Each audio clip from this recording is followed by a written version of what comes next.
ये brilliant study points के any question just your choice में आपका स्वागत है। और ये ऐसा सेक्शन है जहाँ कोई भी क्वेश्चंस किसी भी चैप्टर से, क्योंकि अब चैप्टर कंप्लीट हो गया, पहले बाउंडेड था कि आप इसी चैप्टर से हमें भेजें क्योंकि वो चैप्टर चल रहा होता है तो ज़्यादा हमें प्रॉब्लम नहीं होगी और हम वहाँ पर आपको जवाब दे पाएंगे। लाइव भी चला, वीडियो से भी सारे क्वेश्चन हो गए हैं। अब आपकी तैयारियों की बारी है। ये इंटीग्रेशन से क्वेश्चंस है और ये है 12th क्लास से, क्योंकि इंटीग्रेशन आपको 12th में ही जनरली पढ़ना है। लेकिन वो क्वेश्चंस ऐसा है जो आपके जो एग्ज़ाम्स देने जा रहे हैं ना उसका पार्ट्स बनने वाला है।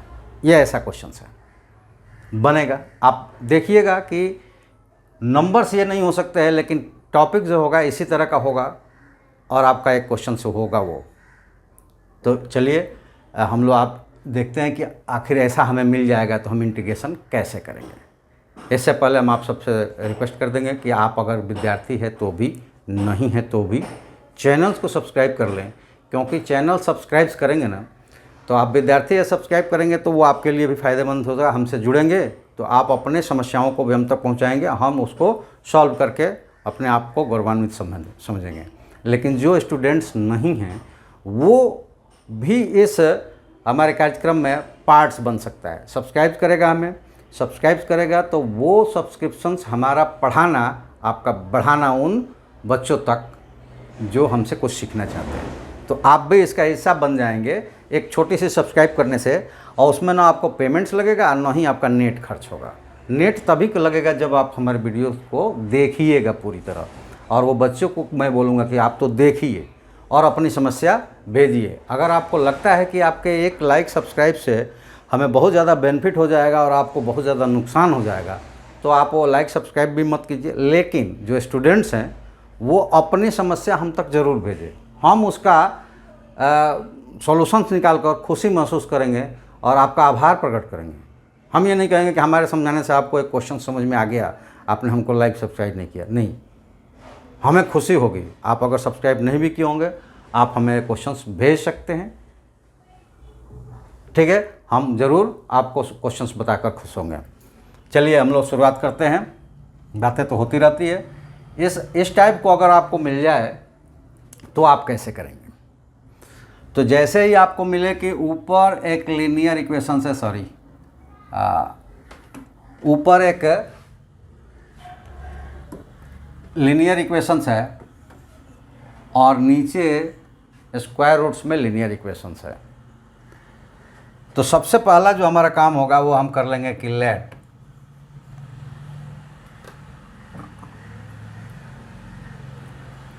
Three x plus 5 that is equal to a 7x plus 9 plus b. सबसे पहले ये मान लेंगे। अब कमेंट्स आया था, पिछली बार भी एक क्वेश्चंस पूछा गया था, किसी और ने पूछा था, उसको हमने समझाया था, कमेंट्स उसमें आया था। क्योंकि ज़्यादातर हम लोगों ने, आप जब ये बनाएंगे इंटीग्रेशन तो उसमें कई जगह होता है कि सपोज डैट, और वैसे भी हम लोग शुरू से ही बनाते आ रहे हैं तो लिखते हैं ना, suppose that is x, C P is x, चाहे लेंथ इज एक्स, ये ऐसा मानते हैं। वैसा सपोजिशंस हमें यहाँ इंटीग्रेशंस में जनरली मानना पड़ता है, लेना ही पड़ता है कन्वर्ट्स करने के लिए, क्योंकि इंटीग्रेशंस ही एक ऐसा फॉर्मूला है जो डायरेक्ट ही यूज़ होगा, इधर उधर से मिला जुला कर नहीं होगा। जबकि इसी का अपोजिट वर्जन है डिफ्रेंशिएशन, उसको तोड़ तोड़ के बहुत लंबा करके भी डिफ्रेंशिएट कर लेंगे। एक डिफ्रेंशिएट कर लिया, उस फंक्शन को दूसरा कर लेंगे, डिस्ट्रीब्यूशन से जो फार्मूला उसमें है, तो ये इसमें नहीं हो पाता है। डायरेक्ट फार्मूला यूज़ होगा तो होगा, नहीं तो आपका फार्मूला यूज़ नहीं होगा। तो इसमें सपोजिशंस बहुत ज़्यादा, तो यहाँ क्वेश्चंस आ सकता है, ये मैं संभावना व्यक्त करता हूँ कि क्यों हम ऐसा मान लेंगे। तो इसलिए हम ऐसा मान लेंगे कि ये डिनोमिनेटर होता है और भाजक होता है और ये भाज्य होता है, यानी कि ये डिवाइजर होता है और वो डिविडेंड होता है। तो डिवाइजर डिविडेंड को या तो कम्प्लीटली डिवाइड कर देगा, क्वोशंट्स में बदल देगा, या फिर क्वोशंट्स और शेषफल यानी कि रिमाइंडर आएगा, कुछ आएगा, क्या आएगा ये पता नहीं, लेकिन कुछ तो ज़रूर आएगा जब इससे हम डिवाइड करेंगे। तो एक क्वोशंट्स भी आएगा और रिमाइंडर भी आ सकता है, रिमाइंडर 0 भी आ सकता है, लेकिन 0 आने की संभावना नहीं है क्योंकि इससे डायरेक्ट ये कटने वाला है नहीं, तो रिमाइंडर भी होगा। तो यहाँ पे ये क्वोशंट्स है और ये रिमाइंडर है, इसलिए मान लिया है। तो कोई इस पर कमेंट्स अगर और एक्स्ट्रा जानना चाहता हो तो वो कर सकता है, अगर नहीं समझ में आया तो बेवजह के लिए इस पर कमेंट्स मत कीजिएगा, क्योंकि देखिए बेवजह के कमेंट्स करेंगे हम तो उसका जवाब भी नहीं दे पाएंगे, क्योंकि सबकी अपनी अपनी प्रवृत्ति होती है। कुछ लोग होते हैं कि बस उनको कुछ चीज़ें ऐसी बोल देना है, ऐसे कर देना है जिसका समाज पर कोई भी उसको नहीं लाइक करता है, या फिर उसका कोई किसी को फ़र्क नहीं पड़ता है, लेकिन वो अपने को गौरवान्वित समझता, हमने ऐसा बोल दिया, हमने ऐसा कर दिया, और वहीं लोग फेलियर होते हैं। आप समझ गए तो ठीक है, नहीं समझे तो फिर आप समझने की कोशिश कीजिए और हमसे कमेंट्स करके पूछिए, फिर हम समझाएंगे। क्योंकि ऐसा नहीं है, ये भी मुझे लगता है कैसे सिन्हा का बुक से ही क्वेश्चंस है, ये नहीं बना है ऐसा नहीं है, ये क्वेश्चंस भी हमारे वीडियो में बना हुआ है, आप जाकर देखेंगे तो पूरे चैप्टर्स वाइज मिल जाएगा। लेकिन हमारे साथ जुड़ेंगे तब हमारे प्लेलिस्ट आपको मिलेगा। अब ऐसे ढूंढते रह जाइएगा, कहाँ कहाँ ढूंढिएगा, संभव नहीं हो पाएगा। जब हमें सब्सक्राइब करके बेल आइकन को दबाइएगा, बार बार हमारा वीडियो आप तक जाएगा तो अपने आप मेरा प्लेलिस्ट आपके पास खुलने लगेगा, और जब उसको सर्च करके ढूंढिएगा आपको मिल जाएगा आपके क्लास का चैप्टर्स वाइज, क्वेश्चंस वाइज सारा क्वेश्चंस। तो चलिए आप समझ में आ गया कि इससे डिवाइड करेंगे, कुछ भी आएगा, एक रिमाइंडर आएगा, वो रिमाइंडर मतलब कि ये टर्म्स जो पूरा बनाएंगे तो ये क्वोशंट्स होगा उसका, और ये यहाँ पे क्वोशंट्स और भाजक को मिलाकर प्रोडक्ट करते हैं ना, और ये रिमाइंडर होगा। यहाँ पे ये क्वोशंट्स हो गया और ये भाजक है यानी कि डिवाइडर, इन दोनों का प्रोडक्ट प्लस रिमाइंडर डिविडेंड होता है। ये तो हम लोग 6th क्लास में पढ़े, तो मुझे लगता है कि अब समझ में आ गया कि क्यों ऐसा हम लोग सपोज कर लेते हैं, लेकिन इसे हम सॉल्व करके निकालना पड़ेगा। तो इसका भी हम लोगों ने 11th में पढ़ा है, कंपेरिजन्स, ठीक है, बाय पार्ट्स। सिमिलर टर्म्स का हम कंपैरिजन करते हैं, तो इसको भी हम वैसे ही करेंगे। ये हो गया 3x + 5 है, इसको ओपन कर दें तो ये 7ax + 9a + b, ठीक है। कंपैरिजन कैसे होता है, तो वो कंपैरिजन्स होता है कि x वाला टर्म से कंपैरिजन होगा और कांस्टेंट टर्म से कंपैरिजन्स होगा। तो हमें क्या मिल जाएगा कि x कॉमन हो जाएगा, तो x की यहाँ ज़रूरत नहीं है।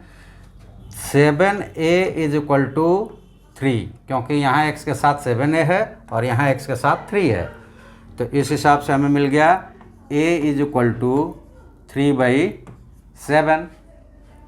और दूसरा वाला मिलेगा कि 9a + b = 5।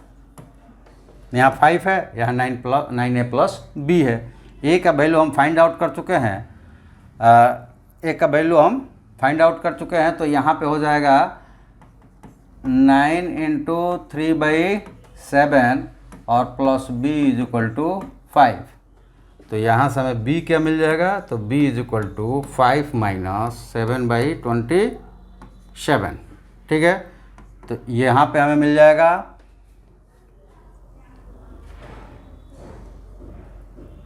हाँ सही है, यहाँ पे मिल जाएगा कि 25 5 जा कितना हो जाएगा 135 - 7 35 13 और divided by 27 that is equal to 128/27। ये b की वैल्यू मिल जाएगा। यानी कि आपके पास जो आया वैल्यू a और b का वैल्यू आ गया, तो अब हम क्या कर सकते हैं, इसको लिख सकते हैं कैसा कि 3/7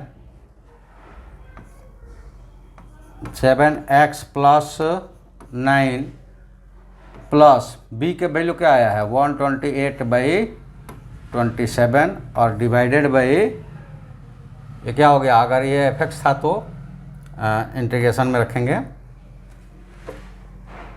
√√7 7x प्लस 9।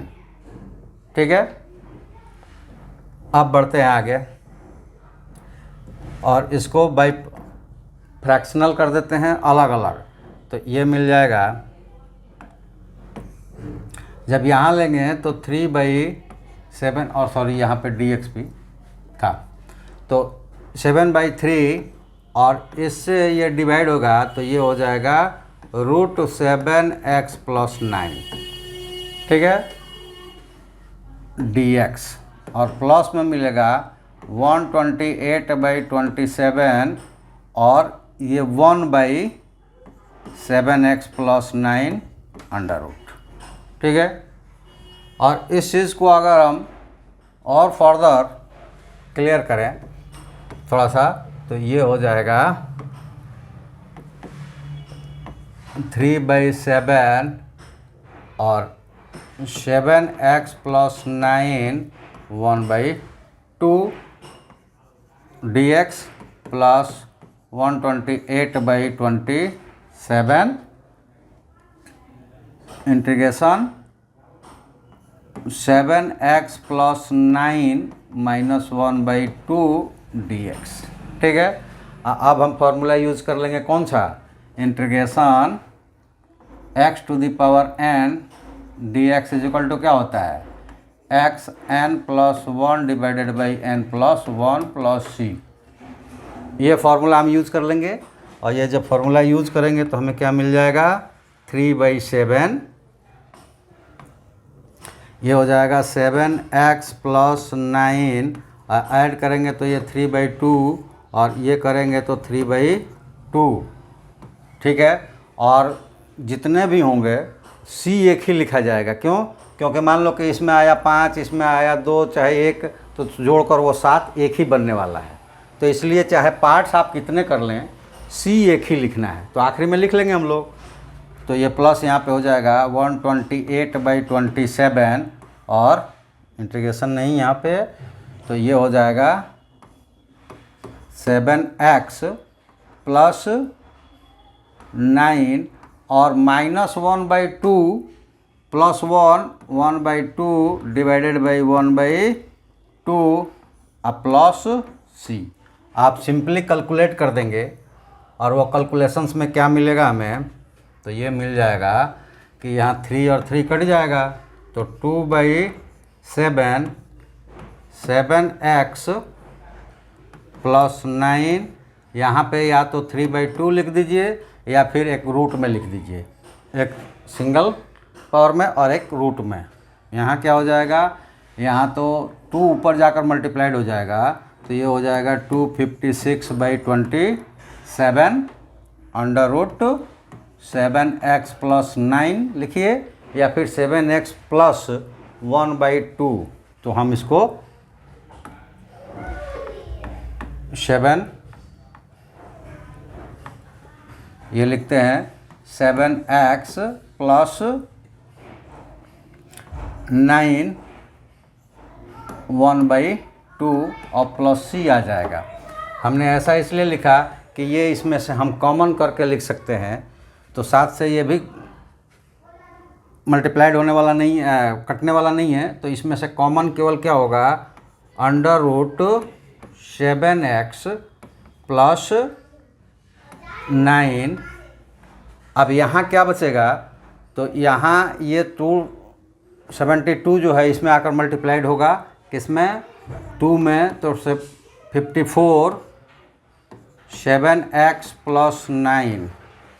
ठीक है, और प्लस 2 इसमें मल्टीप्लाइड होगा, और वो कितना हो जाएगा, तो 7 मल्टीप्लाइड होगा, तो 42 35 और 4 39 14 और 3 17। अब प्लस c, क्योंकि यहाँ पे under root 7x plus 2 common हो चुका है। अब इसको चाहे तो सॉल्व करके लिख सकते हैं आप, और वो मिलेगा आपको अंडर रूट 7x प्लस 9, और जब इसको मल्टीप्लाइड करेंगे तो 28 और 35 और 2 37x, और इसको मल्टीप्लाइड करेंगे तो 36 और 45 और 3 48 46 और प्लस 792 प्लस सी, और सिंपल करेंगे इसको तो ये मिलेगा √7x plus 9 378x plus 6 2 8 17 11 1 12 2 plus सी। आप चाहें तो यहाँ पे भी आंसर इसका लिख सकते हैं, और नहीं तो कैलकुलेट करके यहाँ पे भी लिख सकते हैं। ये बड़ा हुआ तो लग रहा है कि ऐसा करने की क्या ज़रूरत है, लेकिन जब भी आप कॉम्पिटिटिव में जाएंगे या फिर आपके बुक्स में जो आंसर वगैरह देखेंगे तो वो कंप्लीट सॉल्व करके देता है, तो इसलिए आपका ये आंसर हो जाएगा, या फिर आप यहाँ पे आंसर्स आप लिख सकते हैं।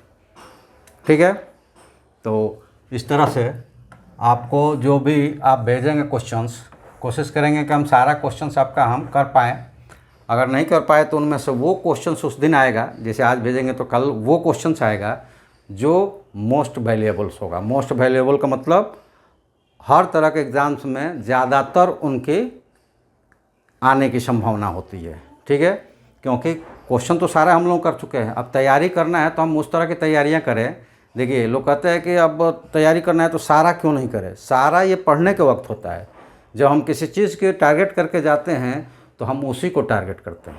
मान लीजिए कि हम कॉम्पिटिटिव एग्जाम में बैठने जा रहे हैं, उसमें 5 नंबर का अगर कोई सब्जेक्ट से आ रहा है, कोई सब्जेक्ट ऐसा है जिससे 5 ही नंबर आएगा, तो उसको हम 5 नंबर की तरह से ही तैयार करेंगे, उसी पे सारा फोकस नहीं कर देंगे, आज समय नहीं बांट देंगे। जिसमें 50 नंबर आने वाला है उसको हम ज़्यादा करेंगे।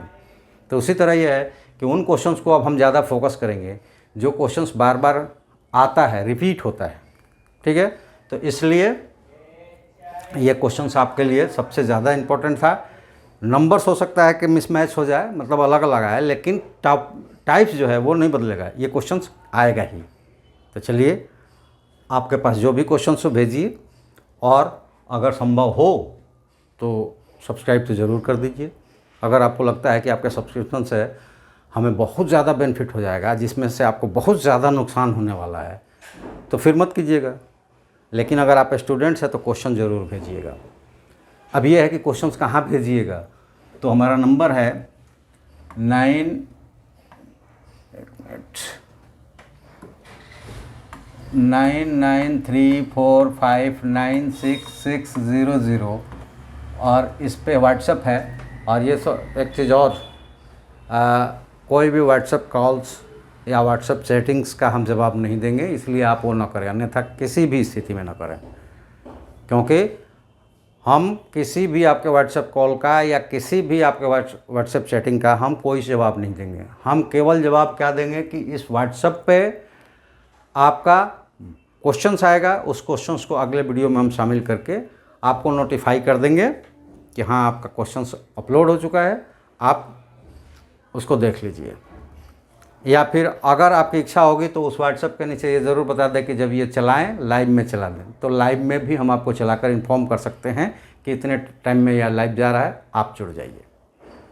ये कर सकते हैं। तो इस पर केवल आप अपना क्वेश्चंस फ़ोटो कीजिए और हमारे नंबर पर भेज दीजिए, वो आप यहाँ पर हम लाकर आपको सॉल्व करके और उसके एक एक छोटे से छोटे टर्म्स को भी हम बताएँगे। तो चलिए, आज हम लोग यहीं पर रुकते हैं। आशा करूँगा कि आप लाइव सब्सक्राइब शेयर्स करेंगे और अच्छे तरीके से करेंगे, अपने दोस्तों से करवाएंगे, और आपकी जो समस्या होगी वो हम तक पहुंचाएंगे और हम उसको सॉल्व करके खुशी महसूस करेंगे। तो चलिए, आज हम सभी विदा लेते हैं एक दूसरे से। थैंक यू, जय हिंद।